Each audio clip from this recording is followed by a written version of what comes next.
वैद्यनाथ भगवान श्री शंकराचं हे रूप आणि या देवाची हा भगवान म्हणजे जागृत देवस्थान आहे. हे आपलं जागृत देवस्थानाचा महिमान असं की तुम्ही सगळीजण मंडळी घरात चूल पेटवता का नाही हा प्रश्न आहे. वर्षभर नगर भोजन म्हटल्यावर महिला मंडळात तर काही टेन्शनच नाही. काय काम करत असताल बरं तुम्ही? मग स्वयंपाकाचं काम हो की नाही? मला प्रश्न पडला. आमचे शेळके बाबा सांगत होते, दीदी आमच्या इथल्या महिलांना चूल पेटवायचं कामच नाही. मग चूल पेटवायचं काम नाही, मग नेमकं काय करत असताल तुम्ही काम?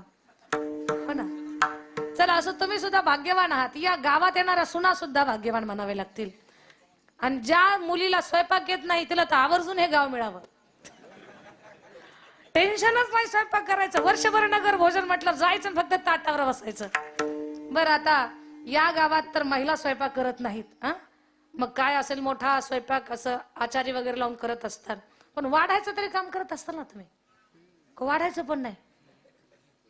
ओ वैजापूर वाढायचं पण नाही, फक्त ताटावर बसायचं. काय भाग्यवान आहे तुम्ही. तुमच्या भाग्याला पारावार नाही. ही सुद्धा वैद्यनाथाची कृपा आहे तुमच्यावरती. पण भले तुम्हाला स्वयंपाक करायची अगदी वेळ येत नसेल, पण आपल्या घरी जी मुलगी असेल ना तिला स्वयंपाक यावा म्हणून तरी थोडाफार स्वयंपाक करायला शिकवा. कारण ती गावात दिली तर ठीक, दुसऱ्या गावात दिलं तर किती मोठी अडचण व्हायची. म्हणून अतिशय सुंदर हे गाव आहे आणि या सुंदर अशा गावामध्ये आम्हाला कीर्तन करण्याचा योग आला. हे आमचं भाग्य. आपण आता चिंतनाकडे वळू. विठ्ठल विठ्ठल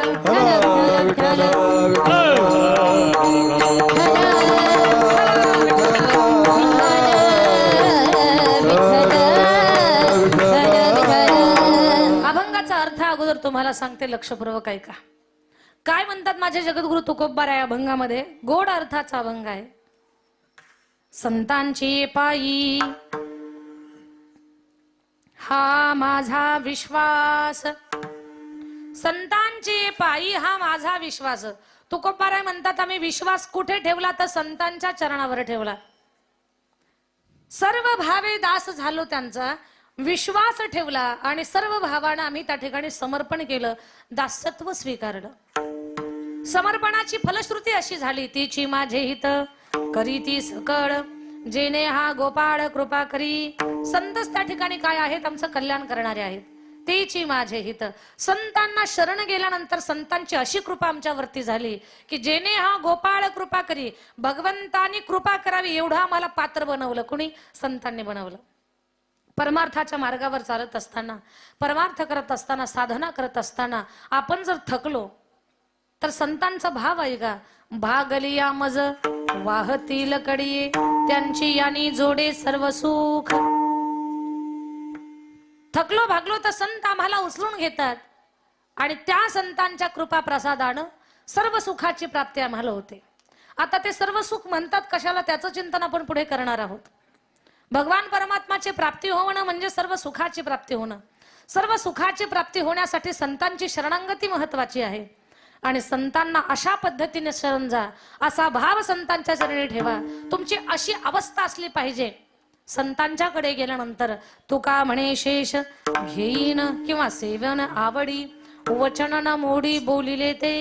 आम्ही संतांच्या शब्दापलीकडे जाणार नाही. संतांचा शब्द आम्हाला वेदाच्या वाक्याप्रमाणे असणार आहे. एवढं त्या ठिकाणी आमचं समर्पण असेल आणि असा आमचा भाव असेल तरच तेची माझे हित करीती सकळ, जेने हा गोपाळ कृपा करी. आपलं परम कल्याण जर करून घ्यायचं असेल आपल्याला तर संतांना शरण जा, आपल्या जीवनाचं कोटी कल्याण होईल. असं त्या ठिकाणी चिंतन करणारा अभंग, अशा अर्थाचा अभंग आज सेवेसाठी निवडला. याचं विस्तृत विश्लेषण करू. विठ्ठल विठ्ठल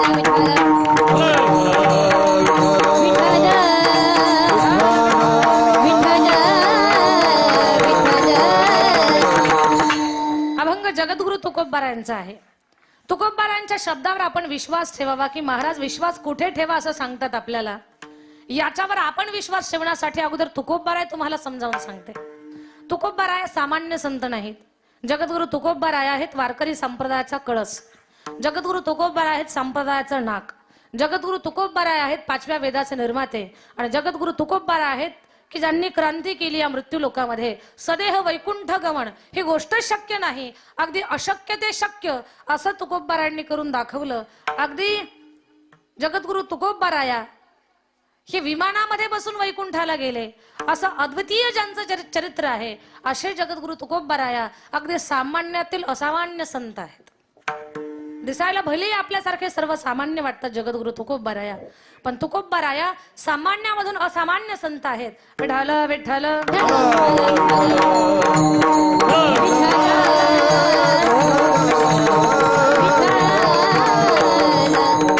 जगद्गुरु तुकोबाराया यांची एवढी उंची आहे, एवढी उंची आहे की त्यांच्यावरती प्रमाण झाले तयार.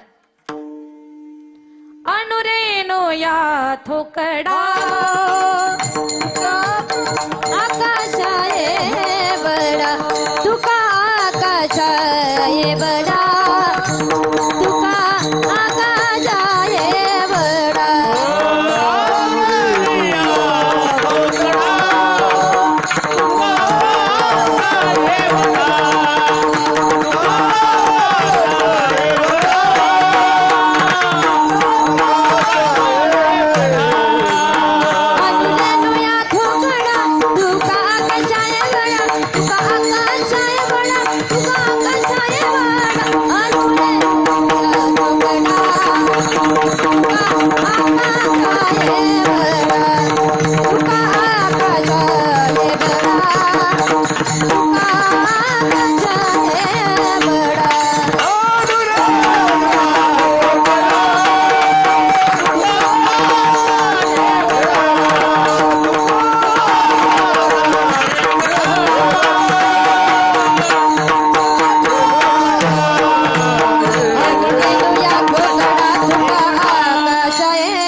धोकडा तुका आकाशा एवढा. कधी कधी माझं मन खूप काही बोलायला जातं. जगद्गुरु तुकोबाराया तुका आकाशा एवढा. माझी बुद्धी फार लहान आहे तरी माझा अंतकरणातला भाव सांगते.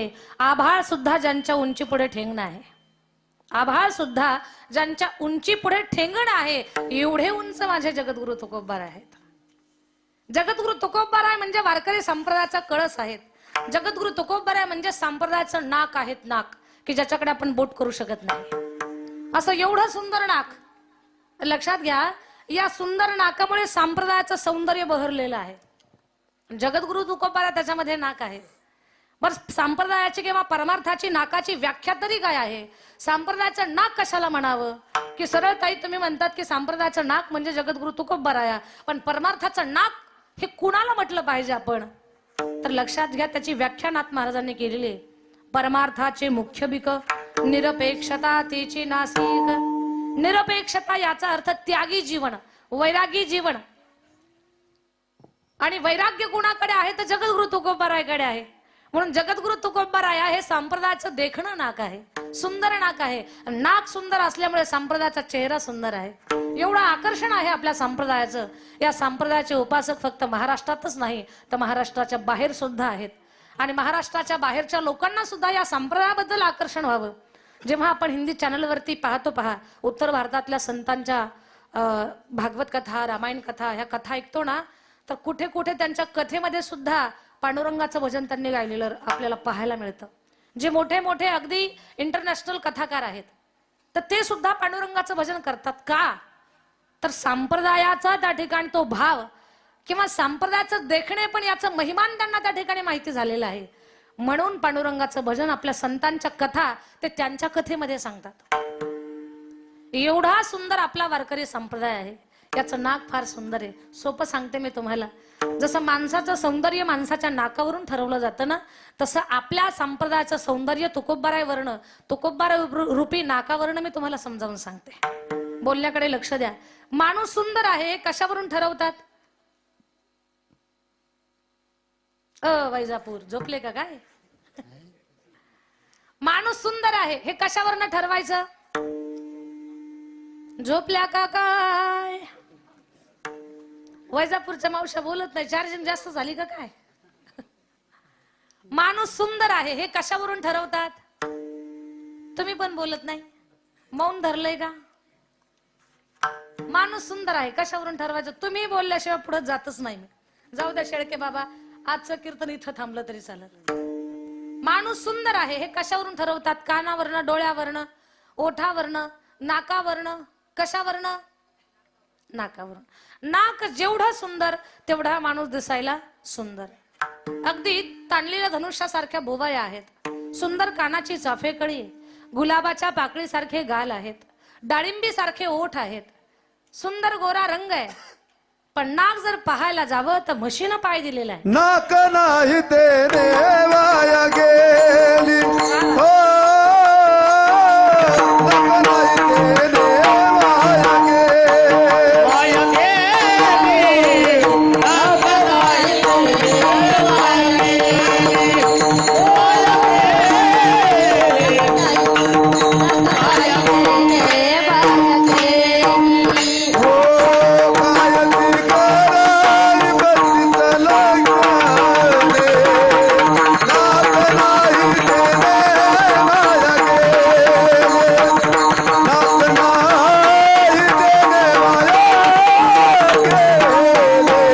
नाक नाही तेरे वाया गेली. काय करायची वरची जगले, नाक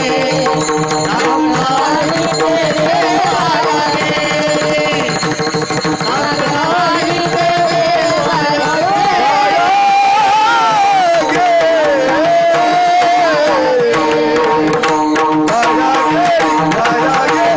गेली. वा, काय करावी ती 32 लक्षणे, नाक नाही तेने वाया गेली. बाई एवढी सुंदर, गुलाबाच्या पाकळीसारखे गाल, पाणीदार डोळे आहेत, ताणलेल्या धनुष्यासारख्या भुवा आहेत, कानाची सुंदर चाफेकळी, आणि नाक पाहायला जावं तर म्हशीनं पाय दिलेला.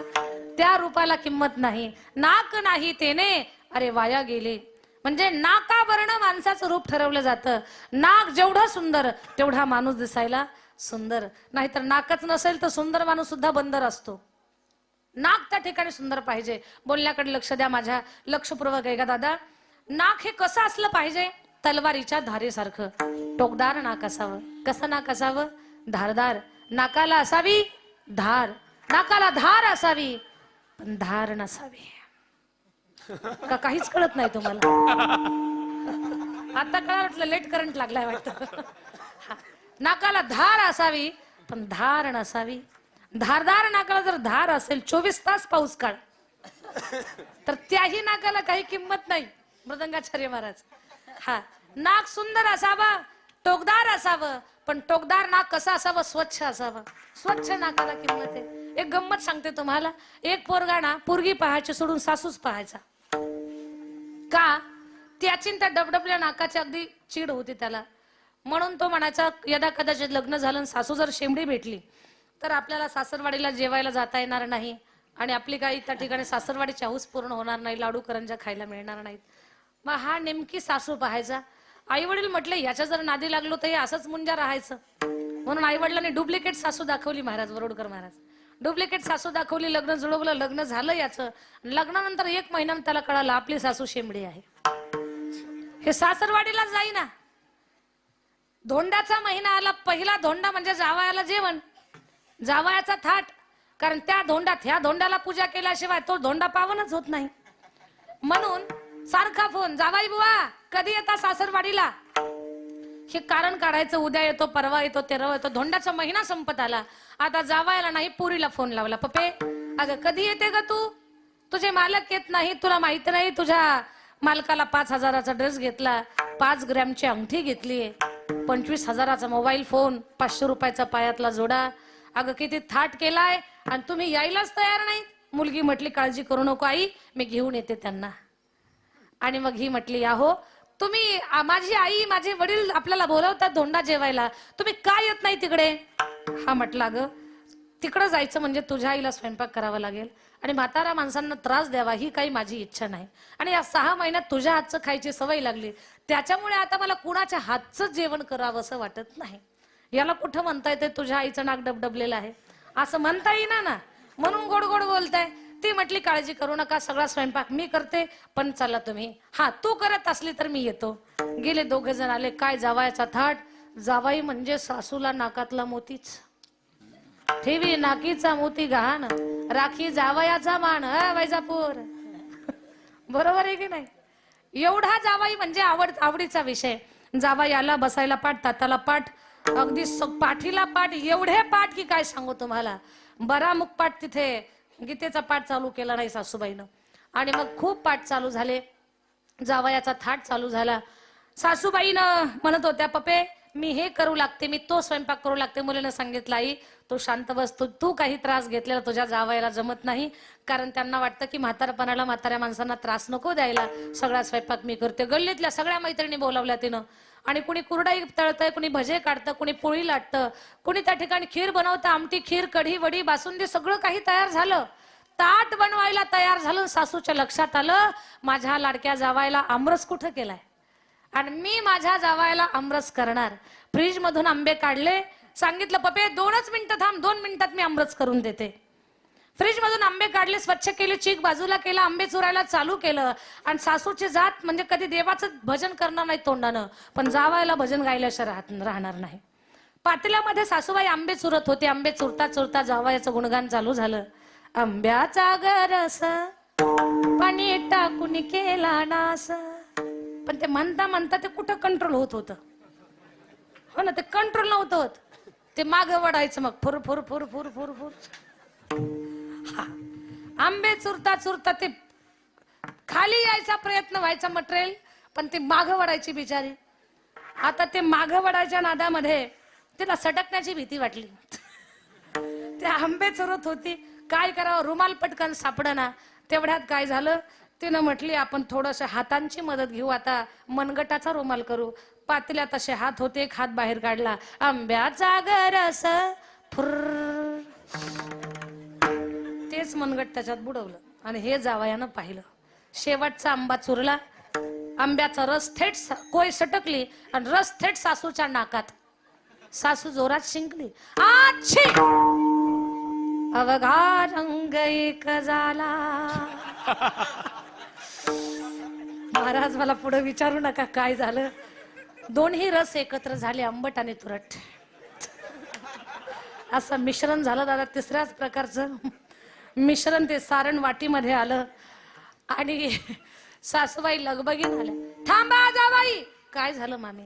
ताटामध्ये आमटी, खीर, कढी, वडी, बासुंदी सगळं काही आहे. काय राहिलं आता? आमरस घ्या, आमरस. आणि जावायनं सगळं पाहिलं होतं स्क्रीनवर. जावाई म्हटलं, मामी आमटी खातो, खरी खीर खातो, वडी खातो, बासुंदी खातो, सारं खातो, पण आमरस मला नको. का जावाई बुवा? तालुक्यावरनं आंबे आणले आणि नको म्हणता?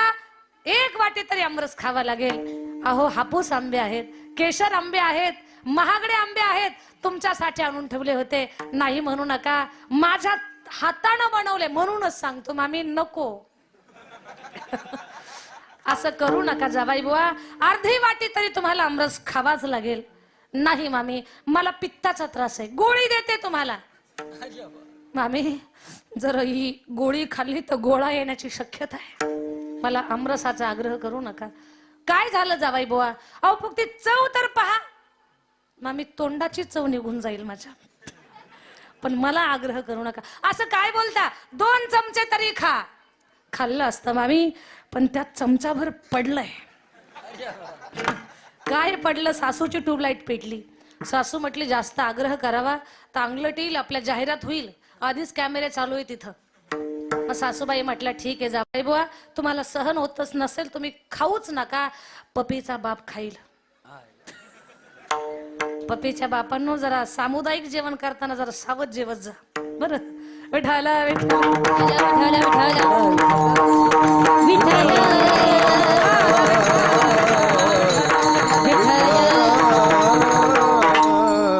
पाऊस काळ 4 महिने ठीक वाटतो प्रसंगानं, पण 12ही महिने जर पाऊस काळ असेल तर जमत नाही. तसा 12 महिने इथे सुकाळ चालत नाही.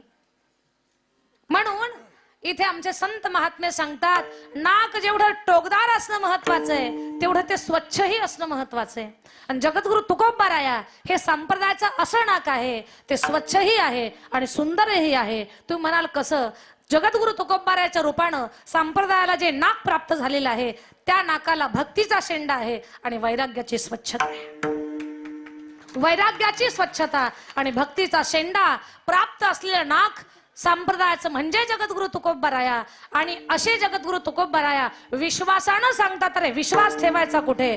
आम्ही जिथे ठेवला तिथे पहिलं चरण. संताचे पाये हा माझा विश्वास, संताचे पाये हा माझा विश्वास.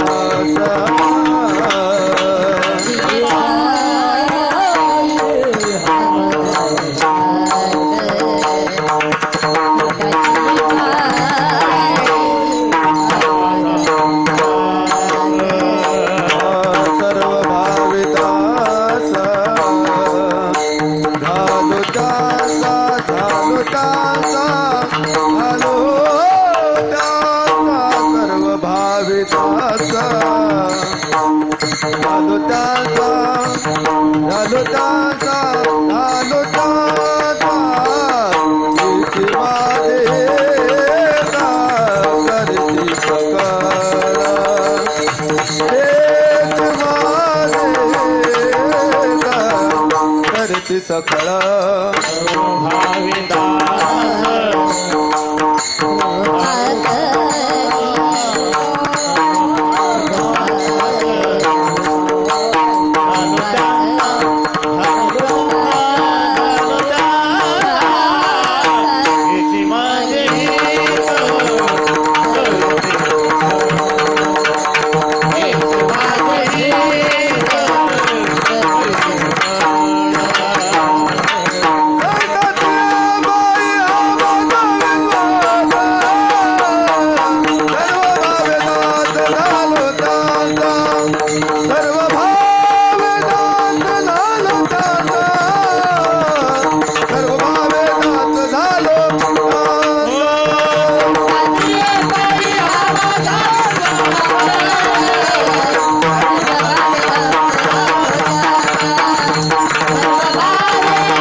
संतांची पायी हा माझा विश्वास, सर्व भावे दास झालो त्यांचा. जगद्गुरु तुकोबाराया सांगतात की आम्ही विश्वास ठेवला कुठे? थोडस लक्षात घ्या. विश्वास या शब्दामध्ये किती अक्षर आहे तो दादा? टोपीवाले, फेट्यावाले, चष्म्यावाले, गंधावाले थोडस बोला माझ्यासोबत. वैजापूरकर मंडळी, परिसरातून आलेली भाविकजन मंडळी माझ्याशी थोडस बोला. विश्वास या शब्दामध्ये किती अक्षर आहेत? 3.5 अक्षरापासून हा विश्वास शब्द तयार झालेला आहे. आपलाच देह आपल्या हाताने मोजा, किती आहे? 3.5. याचा अर्थ असा आहे, 3.5 हाताच्या सबंध देहाचं सबंध जीवन हे 3.5 अक्षरावर अवलंबून आहे. आपलं पूर्ण जीवन किती अक्षरावरती अवलंबून आहे? 3.5 अक्षरावरती, या विश्वास शब्दावर अवलंबून आहे. प्रवासाला निघालो आपण, एखाद्याच्या गाडीमध्ये बसलो, गाडी चालवणारा वेगळा असतो. गाडीत बसल्यानंतर हा सुखरूप आपल्याला जागेवर पोहोच करेल, हा ड्रायव्हरवर असलेला आपला काय आहे? विश्वास आहे. जेवायला बसलो आपण, ताटामध्ये आपल्या चांगलं पवित्र गोड अन्न आहे, त्याच्यामध्ये झुरळ माशा पडलेल्या नाहीत, हा काय आहे? आपला विश्वास आहे. डॉक्टरकडे गेलो आपण, डॉक्टर आपल्याला आजार बरं होण्याचंच औषध देणार आहेत. आपल्याला माहिती नाही त्याच्यामध्ये काय भरलंय म्हणून, पण त्या डॉक्टरांवरती असलेला आपला काय आहे? विश्वास आहे की ते आपल्याला बरं होण्याचं औषध देणार आहे. आपली मुलगी आपण एखाद्याच्या घरी दिली, तोंडा मागितला, हुंडा दिला, रुपया सुद्धा कमी केला नाही, भांडे वगैरे दिले, खूप काही संसार दिला आपल्या मुलीला. एवढं सगळं देऊनही आपल्या लेकराला सुखानं सांभाळतील, त्या हुंड्याच्या पाठीमागे काय आहे? विश्वास. एखाद्याची मुलगी आपल्या घरात केली आपण, रुपया हुंडा घेतला नाही, रुपया हुंडा घेतला नाही आणि हुंडा न घेता तिला घरामध्ये सुखानं आपण सांभाळतोय, ती आपल्याला म्हातारपणे सांभाळल हा काय आहे आपला तिच्यावरचा विश्वास आहे. पण व्यवहारामध्ये जीवन जगत असताना अशाच विश्वासाला बऱ्याच ठिकाणी तडे जातात आणि एकदा का विश्वासाला तडा गेला की माणूस कधी मोडून पडतो कळत सुद्धा नाही. शरीरानं अपंगत्व झालं माणसाचं, शरीर मोडलं तर माणूस त्या ठिकाणी उभा राहील मन खंबीर असेल तर, पण माणसाचं मनच मोडलं तर पहाडासारखा माणूस त्या ठिकाणी शून्य होऊन जाईल. शरीराच्या दुरुस्तीसाठी खूप असे डॉक्टर आहेत, अनेक दवाखाने आहेत, पण मन जर दुभंगलं तर त्या दुभंगलेल्या मनाला अभंग ठेवण्यासाठी संप्रदायाशिवाय दुसरं कुठलं क्षेत्र नाही. हेच एक परमार्थाचं, कीर्तनाचं, कथेचं व्यासपीठ आहे. हेच एक ठिकाण आहे. मला सांगायचं तुम्हाला, मन मोडलं तर मनाची दुरुस्ती करणं फार कठीण असतं. आणि या मनाला तडे कधी जातात तर जेव्हा विश्वासाला त्या ठिकाणी दगाफटका होतो. विश्वासाला त्या ठिकाणी दगाफटका झाला की माणूस मोडून जातो. पण हा विश्वास ठेवायचा कुठे? विश्वास म्हणतात कशाला? आणि विश्वास आपण ठेवल्यानंतर आपलं काय भलं होतं योग्य ठिकाणी विश्वास ठेवल्यानंतर? अशा अनेक गोष्टींचं चिंतन आपण या प्रसंगी करणार आहोत. विठ्ठल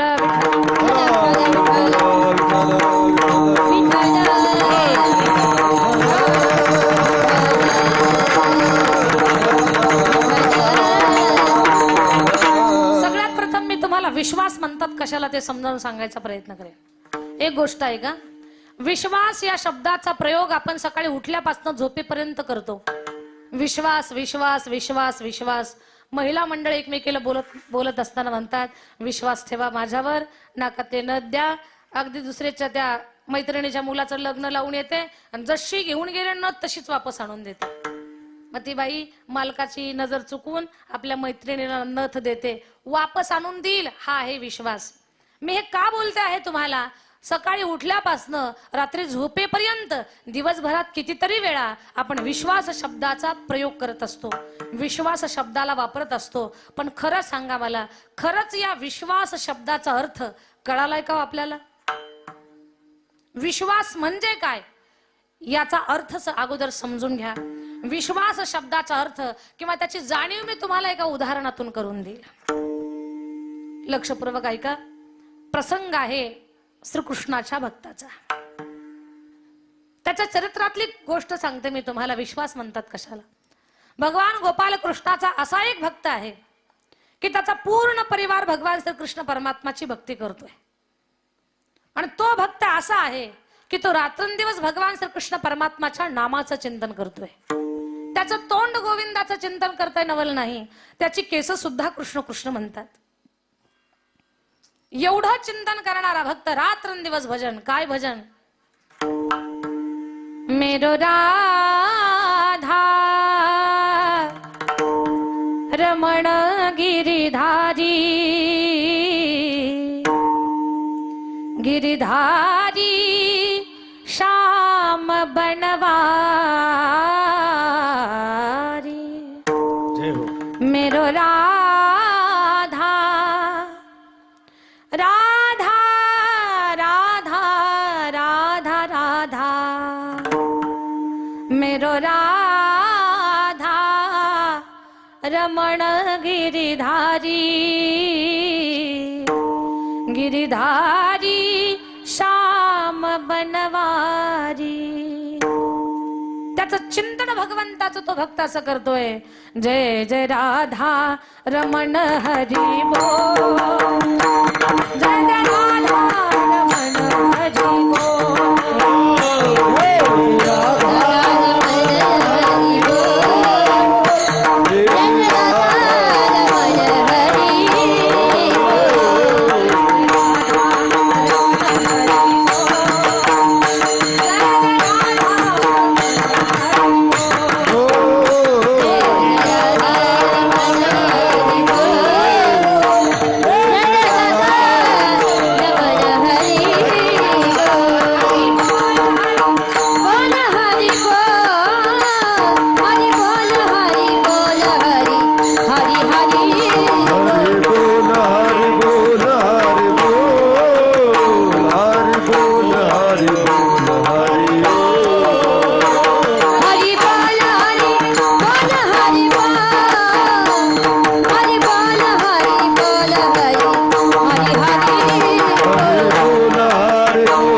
महिला पुरुष सगळ्यांनी एक सुद्धा हात असा नकोया, सगळ्यांनी उंच घ्या हात आणि जय जयकार करायचा. महाराज गोपाल कृष्ण भगवान की वैद्यनाथ भगवान शिरोमणी नामदेव महाराज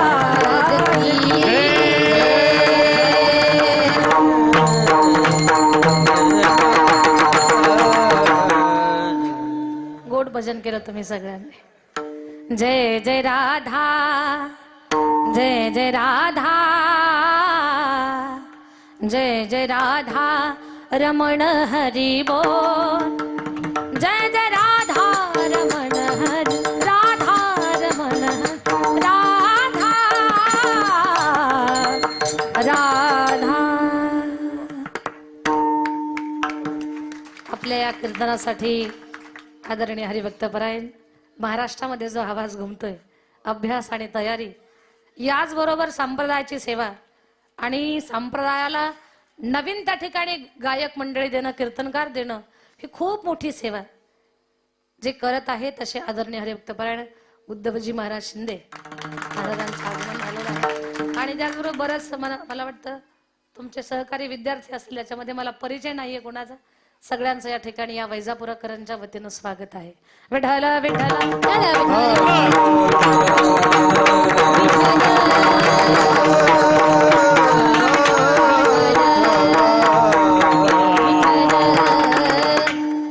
केस सुद्धा कृष्ण कृष्ण म्हणत होती. आपलं तोंड सुद्धा लवकर म्हणत नाही. कायच करावं तोंडाला कळतच नाही. तुकोबरांची पायवाट विठ्ठलाचं वचन करत होती. ऐकता ना तुम्ही? टोप्या जरा ऐका व्यवस्थित. तुकोबरांची पायवाट भजन करत होती. आपली वाट लागली तरी आपण भजन करत नाही. जनाबाईच्या गोवऱ्या भजन करत होत्या. पद्र अन्नथा ऐका, जनाबाईच्या गोवऱ्या भजन करत होत्या. आपल्या गौऱ्या पुढे गेला तरी आपल्या तोंडाला भजन येत नाही. पण तो भक्त असा होता की त्याची केस सुद्धा कृष्ण कृष्ण म्हणत होती. केसांनी कृष्ण म्हणावं, त्याचा परिणाम भगवान परमात्मा त्या भक्ताच्या रथाचं सारथ्य पण करतात. जगाचा मालक ड्रायव्हर झाला, भक्तासाठी ड्रायव्हर झाला.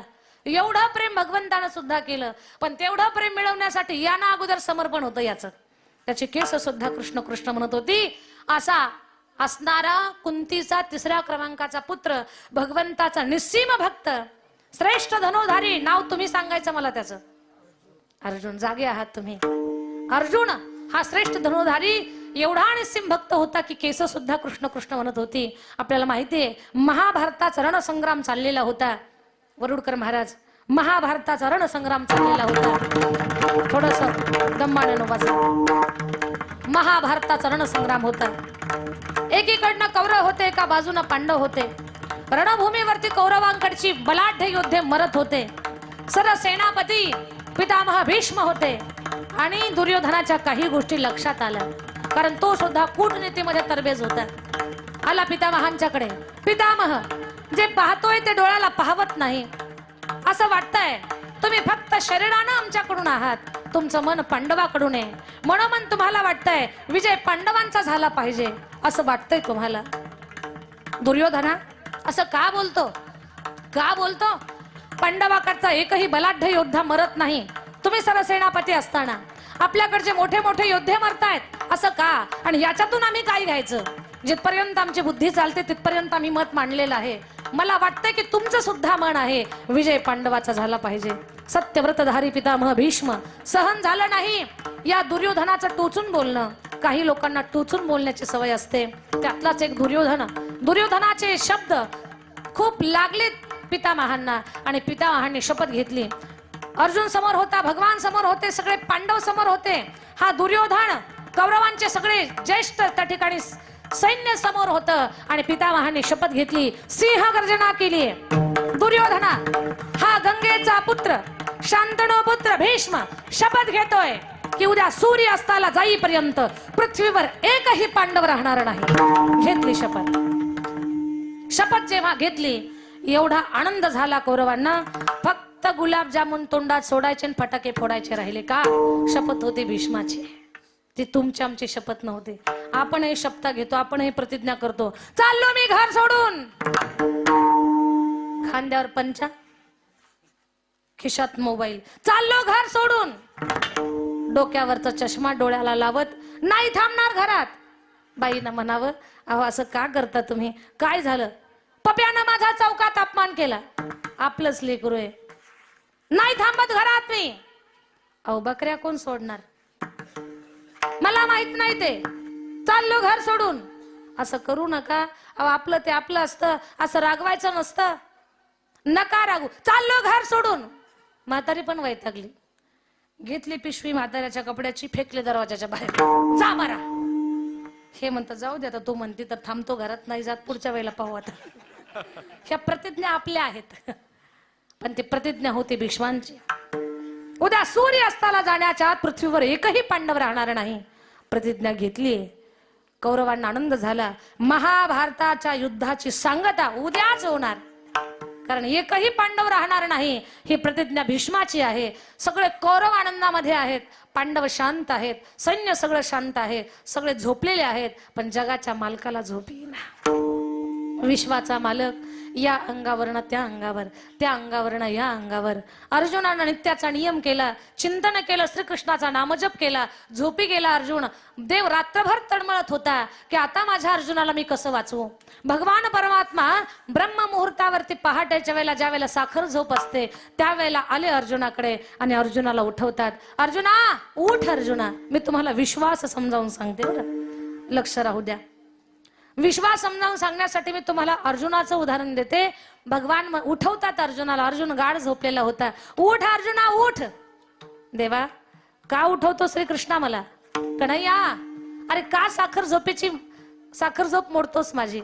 अरे आता तुला झोप साखरेसारखी वाटते, रणभूमीवर गेलास ना तर तोंडचं पाणी पडल आणि तोंड कडवट पडेल तुझं.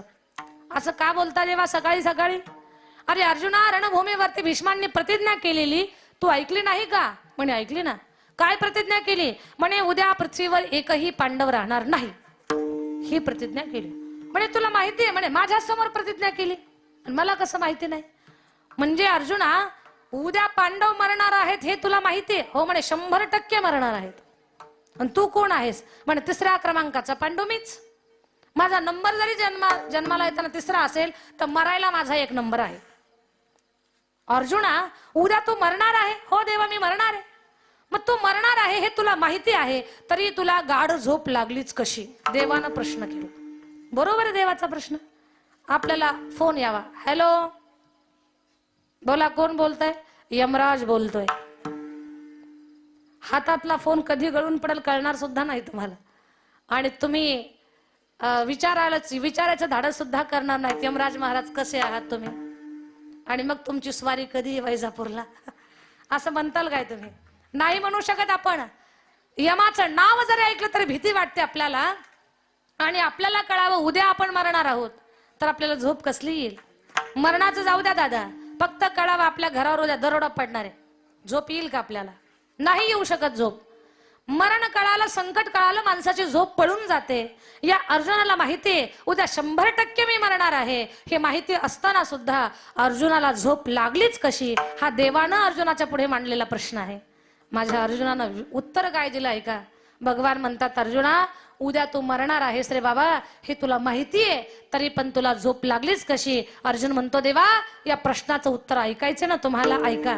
मला माहितीये उद्या मी मरणार आहे, तरी पण मी गाढ झोपलो, ज्याचं उत्तरच एवढं असं आहे भगवान. मला माहितीये, मला विश्वास आहे, मला जिवंत ठेवणारा जागा आहे, मला जागा राहण्याची काय गरज आहे? याला काय म्हणतात? विश्वास. काय म्हटलं अर्जुन? मला जिवंत ठेवणारा जागा आहे, मला जागा राहण्याची काय गरज आहे? हा विश्वास, हाच विश्वास माणसाला तारत असतो. पण तो कुठे ठेवावा हे माणसाला कळालं पाहिजे. विठ्ठल विठ्ठल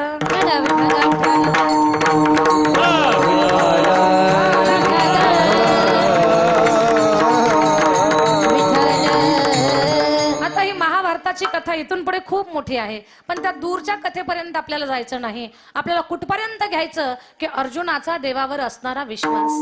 हाच विश्वास कुठे ठेवायचा तर जगद्गुरु तुकोबाऱ्या म्हणतात हा विश्वास संतांचे पायी, हा माझा विश्वास, हा विश्वास संतांच्या चरणावर ठेवा. आता विश्वास शब्दाचा अर्थ आपल्याला कळाला, कशाला म्हणतात विश्वास. पण हा विश्वास जेव्हा आपण व्यवहारामध्ये याचा प्रयोग करतो जीवन जगताना, त्यावेळेला अनेक वेळेला आपल्या विश्वासाला दगे फटके होतात, तर कधी कधी आपल्या विश्वासानं आपली कामं होतात. थोडंसं लक्षपूर्वक ऐका. मी सुरुवातीला सांगितलं होतं की दुसऱ्याची मुलगी आपल्या घरात सून म्हणून आणली, ते आपल्याला म्हातारपणी सांभाळल, हा आपला काय आहे विश्वास आहे. एकदा कीर्तनामध्ये एक वयस्कर आजीबाई उतरलेला चेहरा घेऊन बसल्या होत्या.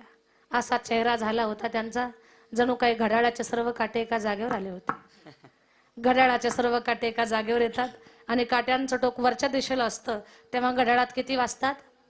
12. तसं तिचं तोंड झालेलं होतं. आजीबाईचं केविलवानं तोंड.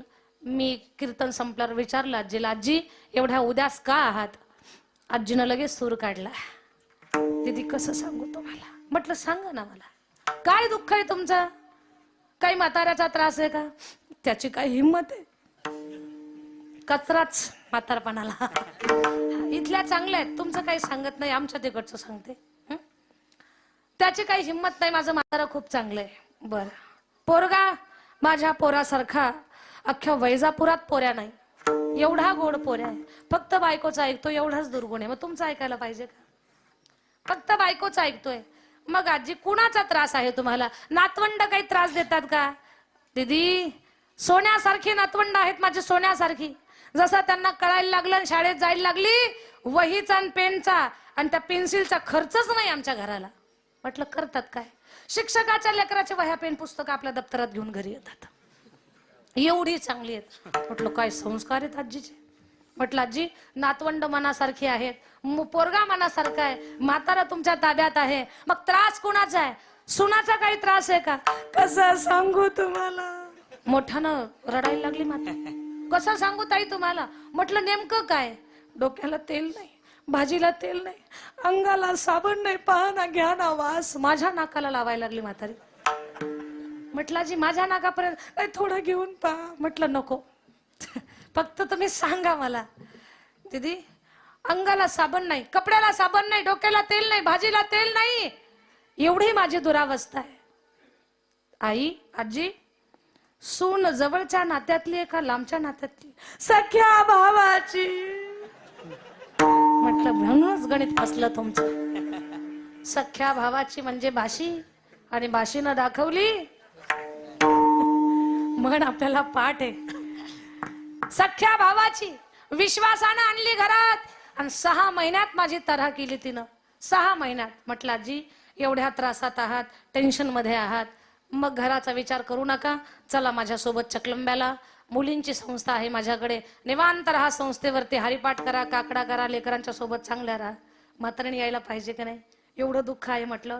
पण म्हातारी फार विचित्र. म्हातारी म्हटली दीदी आले असते पण सोयाबीन काढायचं राहिलंय, कायच करावत असलेला आता. म्हटलं अशीच मर, येऊ नको म्हटलं तू माझ्यासोबत. व्यवहारामध्ये संसारामध्ये विश्वासाला दगे फटके होतात दादा. हा विश्वास कुठे आपण ठेवला नाही, एखाद्या वेळेला आपलं काम सुद्धा होतं विश्वासानं. याच्यावर उदाहरण सांगते मी तुम्हाला. विठाला विठाला